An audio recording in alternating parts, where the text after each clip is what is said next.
Hello hello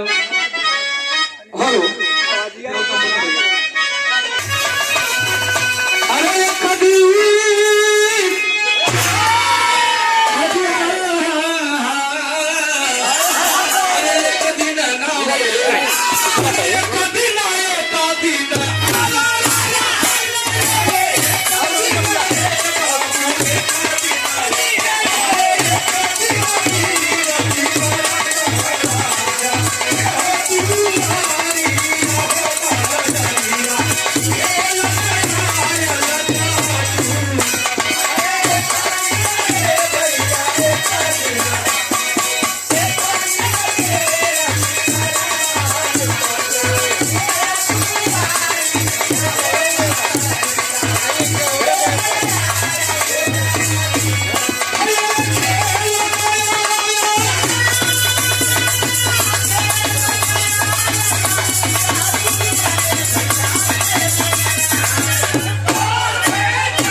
खेलन आयल श्रीमान नहीं जाने जाते बाबू जी आपके कदमों द्वारा 50 रुपए का पुरस्कार बहुत चरणों में प्रणाम आशीर्वाद की कामना है।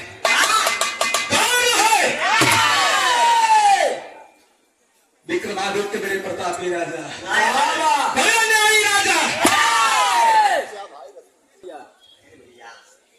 एक मदारी और एक मदारन यानी दोनों पति पत्नी का जोड़ा राजा के दरबार में पहुंचे। राजा का दरबार खचा खच लगी बा। अरे राजा हम प्रणाम करते हैं। कहाँ से आए भैया, कौन हो? कह सरकार थोड़ी सी इजाजत चाहती। भैया ने बताया पंडित जी पहुंचे दरबार में, लेकिन ये दूर पहुंचे।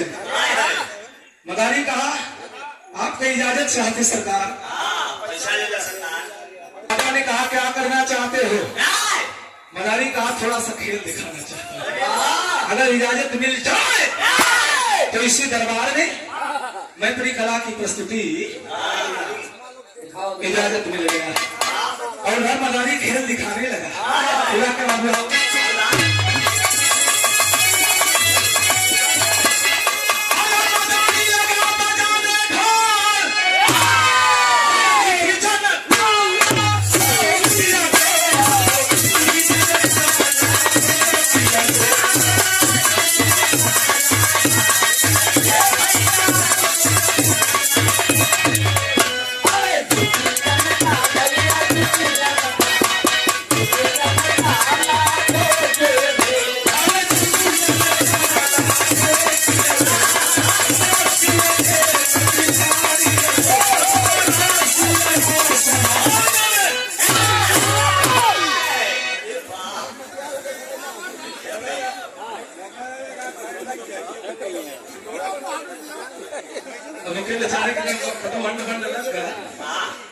बेचारा निकल पड़ा तो कर में हरारू लड़का के देखे था।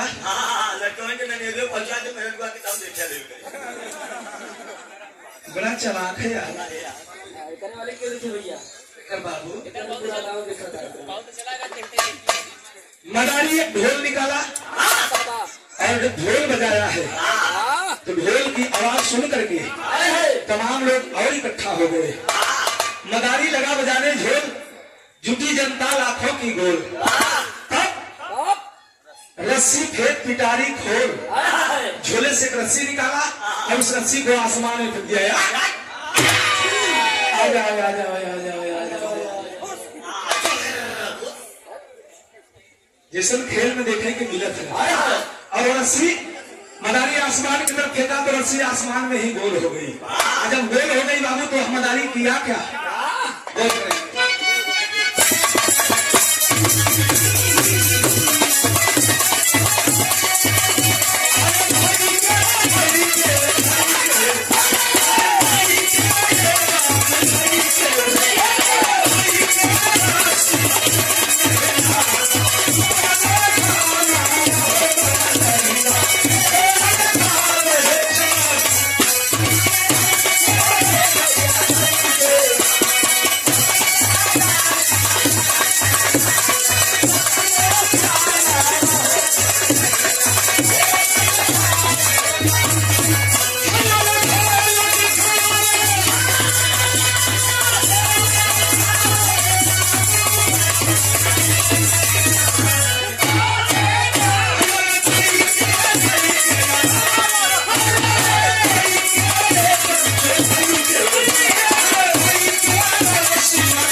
कहा बुढ़ाई नहीं है तो लोग बदलो की है।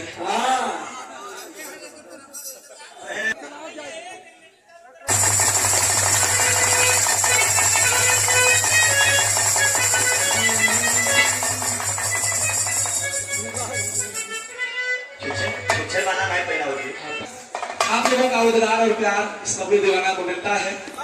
ये जौनपुर की धरती हर कलाकारों को दुलारने और सम्मान देने का काम किया है। दिन में आप लोग यहाँ दुलारदा, रात में नौपेड़वा के बगल में। और एक दिन संजोग देखे बाबू, हम लोग गा करके रस्सी और शराब में गोल हो गए, लेकिन मदारी फिर भी रस्सी को धर कर करने लगा। लोगों को देखने में ऐसा लगा कि रस्सी पकड़ के कहीं के रस्सी चढ़ने लगा तो उन्हें घरिया मदरिया खेलन आयल कभी लिखा।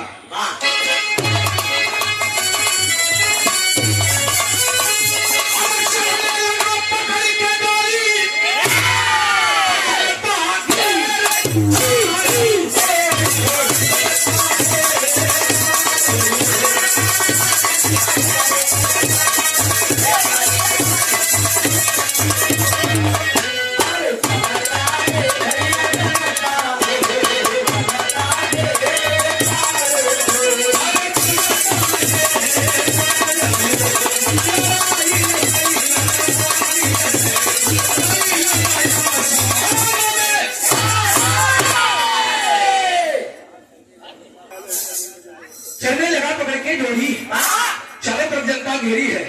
लेकिन उसी समय ये अजीब घटना घटी। आसमान की तरफ लोगों का ध्यान है, मदरिया यही है।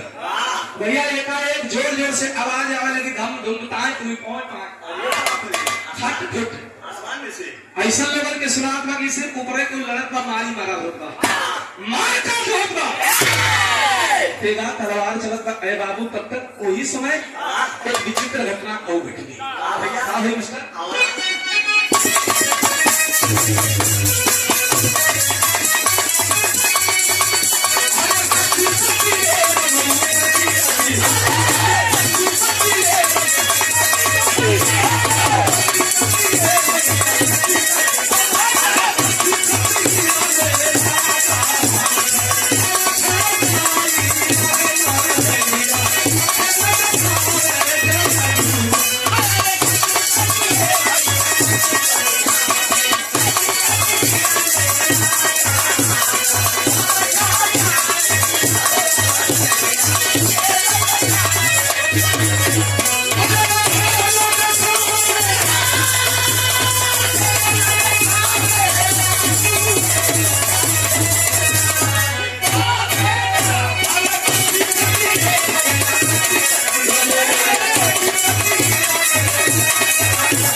बाबू, आप लोग आनंद मिलत रहा और कहानी का भी आनंद लेते रहा।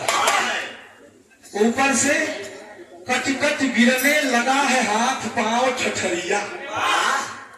एक बार पैर कट के गिरा, एक बार हाथ कट के गिरा, एक बार मुंडी कट के गिरी। ऐसे एक चीज नहीं गिरा ना बताओ, उसे क्यों पूछते नहीं?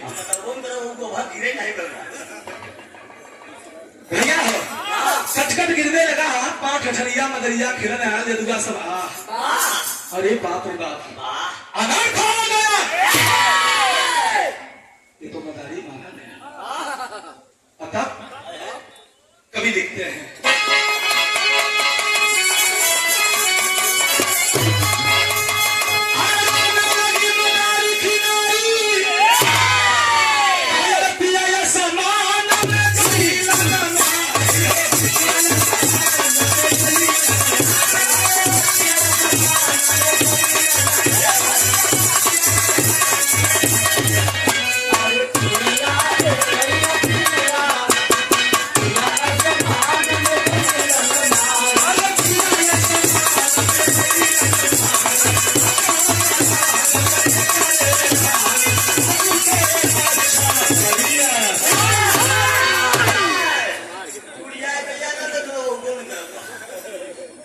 स्टील बॉडी है, स्टील बॉडी। देखा था कल से खत्म ना बोले का तो डॉक्टर है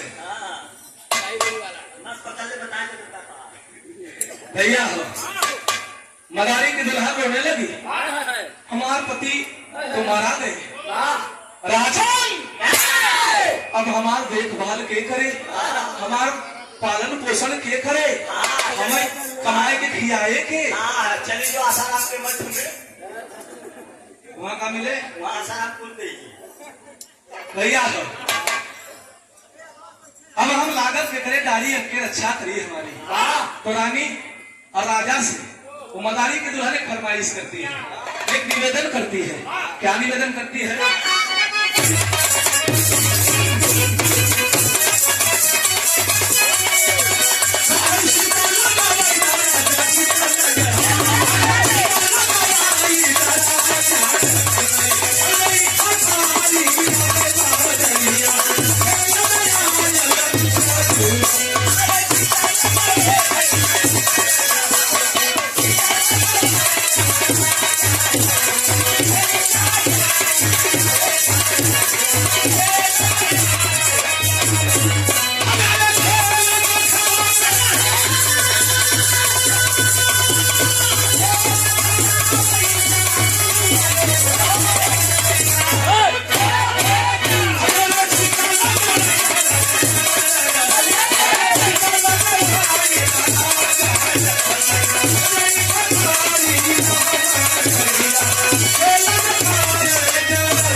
श्री सभासद बाबू आप मनोज शंकर जी, इसी वार्ड से जिस वार्ड में यह कार्यक्रम चल रहा है, आप बड़े भैया जी को शाम नाम 200 रुपया पुरस्कार देकर के सम्मान किया गया। जरा सा आप लोग ताली बजा करके सम्मान करेंगे, क्योंकि सम्मान देने से सम्मान मिलता है बाबू। सम्मान देवे तब सम्मान मिले भैया। कौन सम्मान मिले? पैसा। राजा जब मेरा पति दुनिया में नहीं रहा तो मैं जी करके क्या करूंगी? कहा हो जाए काम चिता लगवाए जाऊं, अब हम अपने पति के वियोग में सती हुई जा। तो राजा की ये क्या बाबू? आओ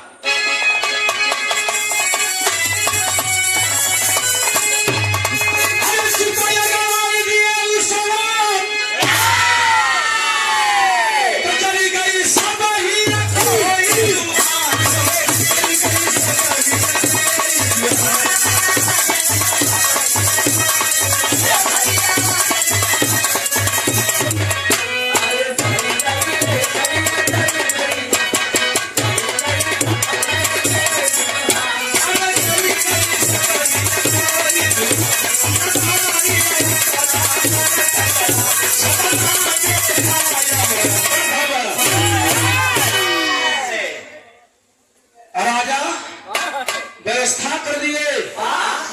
उसकी दुल्हन, मदारी की दुल्हन चिता पर जल करके राख हो गई। आज वही जल के राखी में लागी, ठंडा पड़ल बा। तब तक उधर से मदारी पछताते हुए, आह भरते हुए राजा के दरबार में आ गया, डमरू बजाते हुए। अब सब लोग चकित हो गए, अरे बाप रे बाप, यह क्या हो गया? तब राजा से मदारी पूछा था कि हम तो के अपन अमानत दे के गए सरकार, कहा था कैसे?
मदरिया खेलन आयल जदुआ तो राजा बहुत चक्के रहे, आवाज खा गए।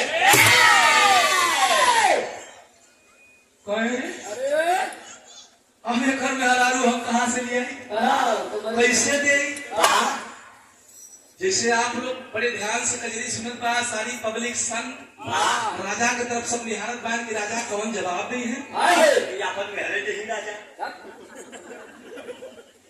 हो सकत भाई, मान सकत है कि औरत को बदलाया औरत भैया हो। अतः राजा का सिर नीचा हो गया, राजा के मुख से जुबान में कोई आवाज नहीं। लेकिन भल का बाबू आओ,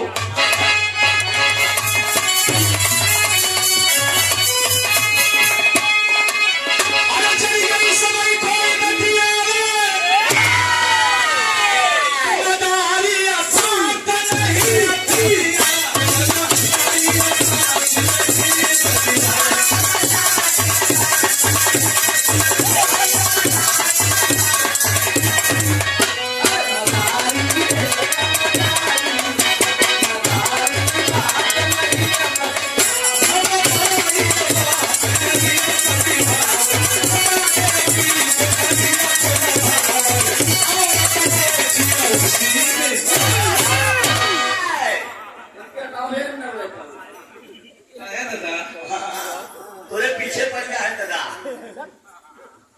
भैया। जिनकी समय कोई बतियावे मदारी बात नहीं बतियावे, मदारी को विश्वास नहीं हो राजा। हमें आपकी बातों पर भरोसा नहीं है। कैसे भरोसा होगा? तो मदारी ने कहा चलिए अपने खजाने वाली कोठरी खोलिए। राजा के मन में शंका बने जाए, मंत्री कहा नहीं राजा, बोले मन नहीं मारे मतलब तू खजाना पास आया कुछ। लेकिन राजा जवान दे दिए, चलो खोल कर देखते हैं। जब हुई राजा का खजाना वाली कोठरी खुलत तो दुल्हनिया वही में घुट घुट खाई थी।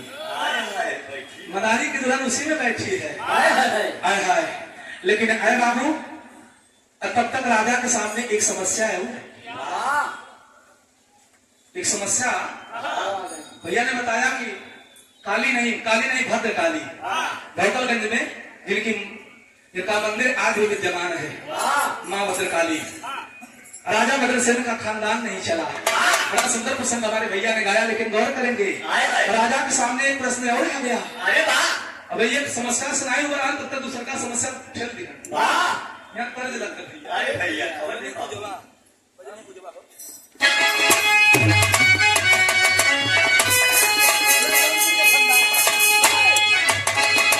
यह गीत का हमारे जयपुर की धरती कलाकारों को पसंद करती है।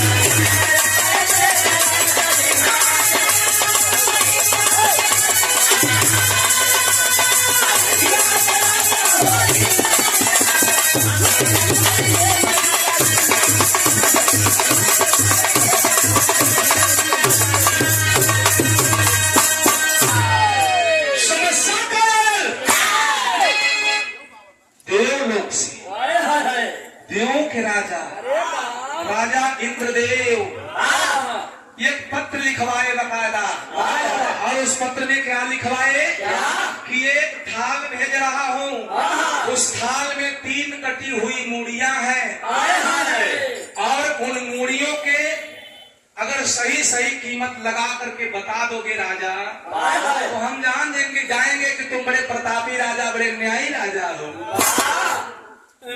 लेकिन तीनों का उत्तर सही सही कि कैसे व्यक्ति, कैसे आचरण वाले व्यक्ति की यह मूड़ियां भैया बात कठिन हुई है। तो लिखे कैसे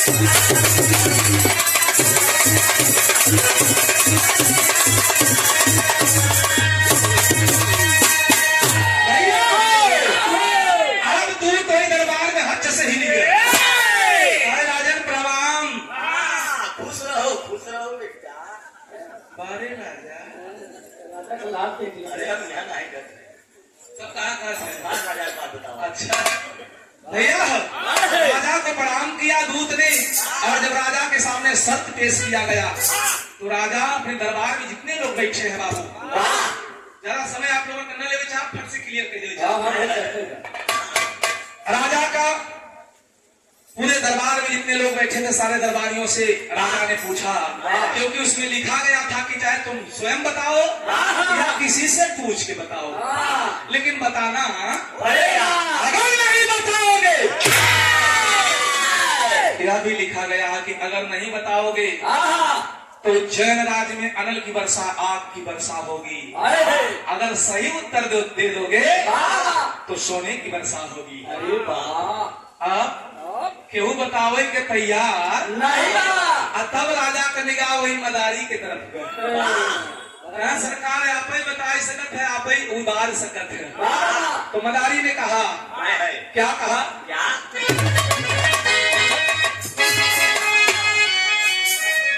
अंतरा उठा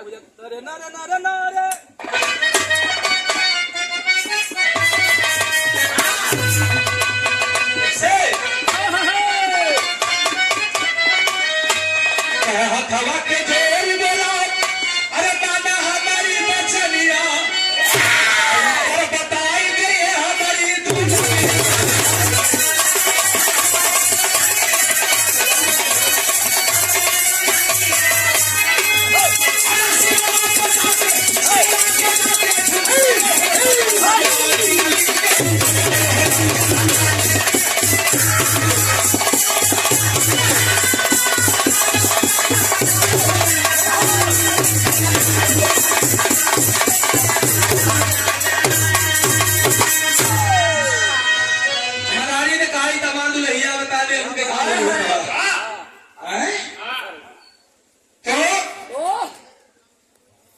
मदारिन के पास वह थाल 3 कटा हुआ सरथाल और पत्र जब गया है बाबू तो भगवान शिव की बहुत बड़ी भक्ति थी।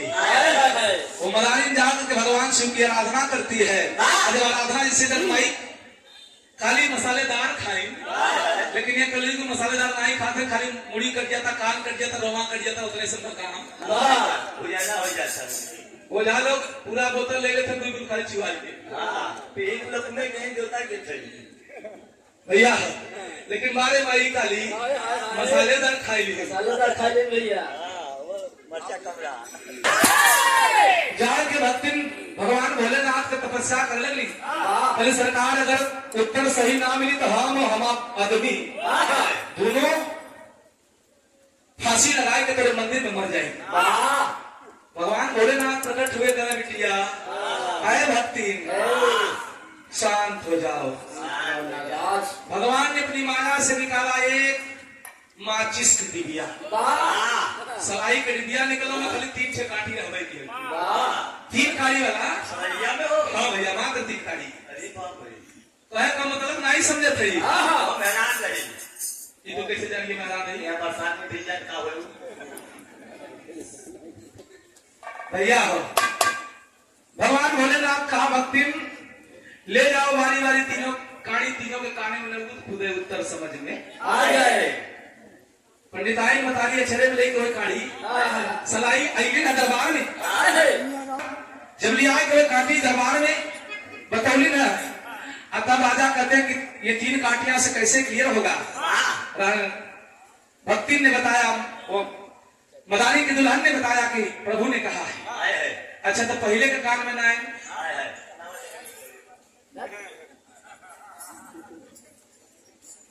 पहले के कान में जब नायन भैया तो जाना था का भा ओकरे मोहवा से है look look look look look look look look look look जैसे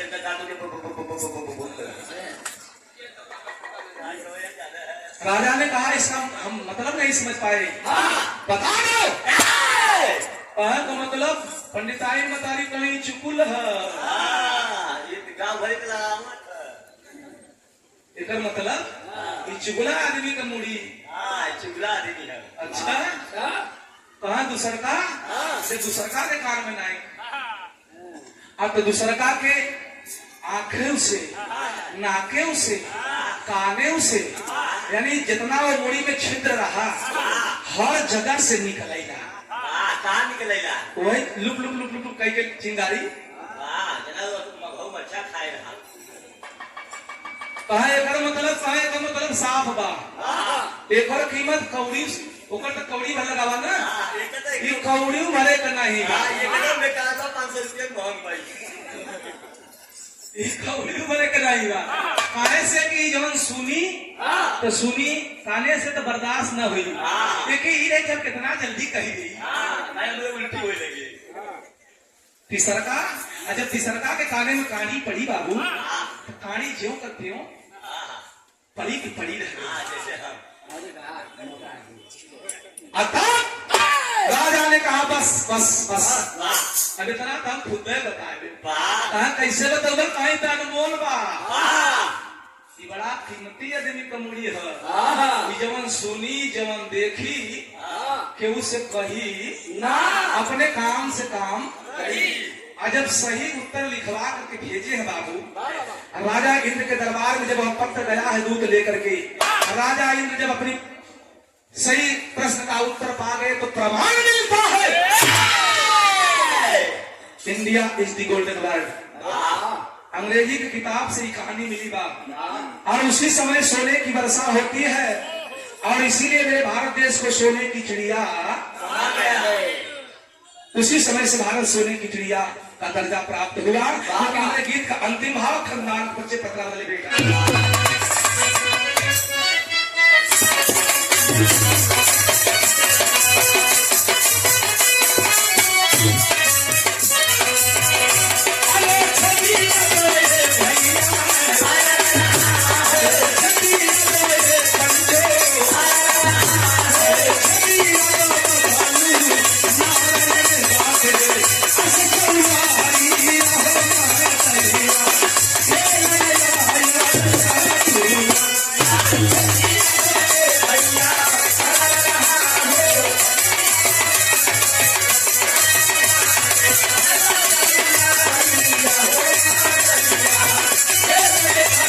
Thank